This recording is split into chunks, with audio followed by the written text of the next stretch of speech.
On here, I've told it, you are side A. So the RIP thinks it's side A, this knows it's side A. And you know you've printed side A because after it's done, move this forward, it says, okay, you're going to move this and that's going to change registration. That's fine. If you ever had a concern, what I usually do is take the black line and I put just I have a little white pen. I put just a little white mark right where the black line ends, so I always know where to place it again if I wanted to on the platen. I'm going to roll this forward.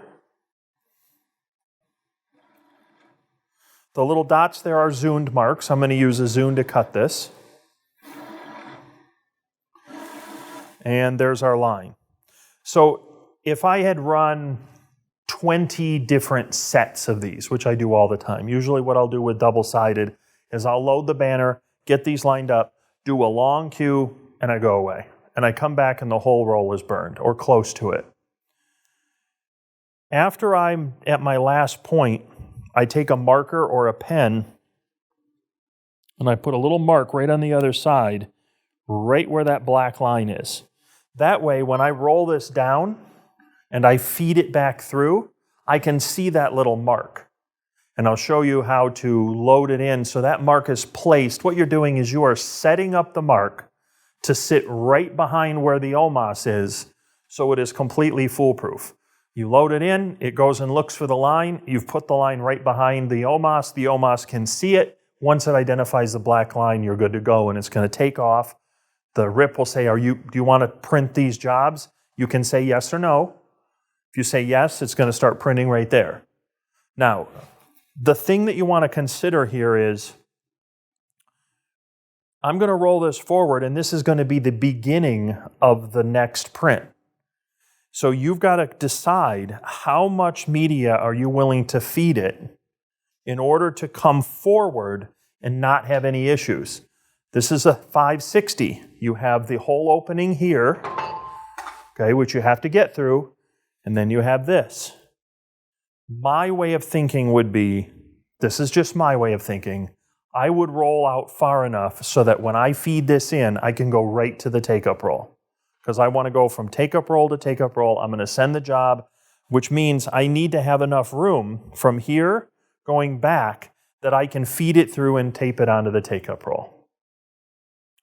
Now, not everyone's going to want to do that. Some people are going to want to print pretty close to the pinch rollers, which means that you're going to find this and you don't have a lot of space. I don't prefer to do that for one reason, because I have too much invested already. I have already taken a bunch of banner and printed it, and it is very important for me to find this line and print all these jobs without having any possibility of a head strike. A head strike could throw off the whole first set of these, and I'm going to waste a lot more media and a lot of ink and time that I've already spent setting it up from side A. So for me, I'm going to give it plenty of extra media so that I can load this back through and stick it on the take-up roll. So I'm going to move it forward. I've got my little mark. Bring this down. We have which we'll put up the numbers, we have an actual measurement that you need to go to the take-up roll from the bottom, but I give myself plenty of room.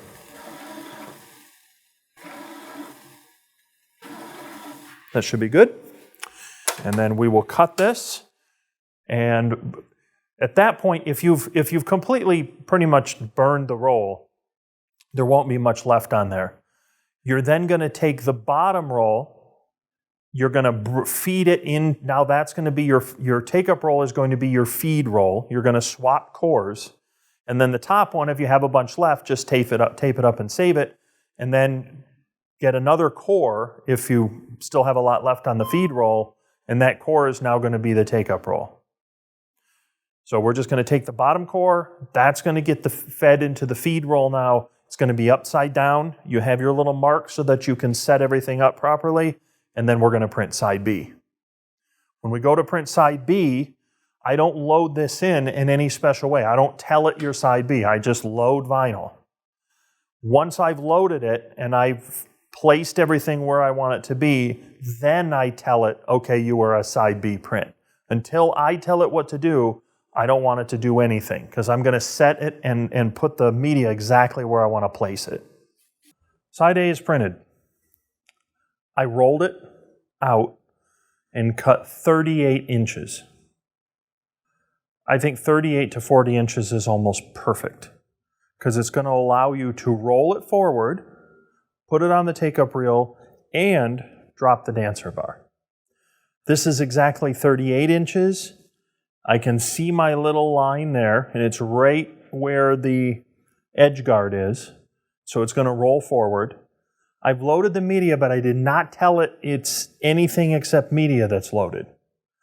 Okay, in the settings, it is not set for side B yet.